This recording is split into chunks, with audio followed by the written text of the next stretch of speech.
Stage ওঠেন please. আসসালামু আলাইকুম। আমি মোহাম্মদ ইউনুস আলী। আমি গার্মেন্টস ব্যবসা করি, গার্মেন্টস এক্সেসরিজ। তো এইখানে আসা মূলত আমার এক বন্ধুর সাথে, আলাল স্যারের সাথে আমার পরিচয় করা যায়। আমি আসলে কখনোই বিশ্বাস করতাম না এই ওষুধের মতো মনে হতো, ক্যানভাস আর ওষুধের মতো মনে হতো। রিয়েলি কোনো এক বন্ধুর মাধ্যমে আমি 2টা প্যাকেট খাই, তার টাকা দিইনি, এখনো টাকা দিইনি। আর আমি সিঁড়ি পাইতে পারি, আমার বাসা আর আগে ভিতরের বাসা ছিল 5 তলা। আলহামদুলিল্লাহ এখন পর্যন্ত আমি গত 2 মাস ওষুধ খাই না, আমি একদম টিনেজদের মতো সিঁড়ি। Wow wow.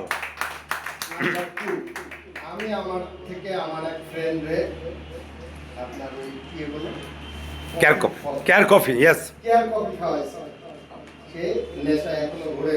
ওয়াও, তালি হয়ে যাবে। আগামী সময় আমি আজকেই আসার কথা ছিল, সে দেশের বাইরে থেকে আসছে, বাড়ি আসবে এখানে। এবং ওই যে মার্জিয়াবার মতো গুড নিউজ ফ্রি কফিতে তার হয়েছে। ওয়াও, তালি হবে, তালি, গুড।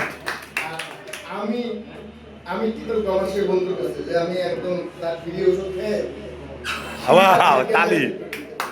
ধন্যবাদ। এখন কি কিনে খাওয়া হবে কিনা? এই জন্য আসছে তো। ইয়েস, আসছে তো। এখন তো সুপার পাইনিয়ার করবে। আজকেই হতে যাচ্ছে। সরি, আজকেও হবে না 2 দিন পরে? আরে 2 দিন পরে হোক আর আজকে হবে। হবেই হবেই এটাই। ঠিক আছে, আল্লাহ। তো ঠিক আছে, তাহলে আপনাকে অসংখ্য ধন্যবাদ, অসংখ্য ধন্যবাদ।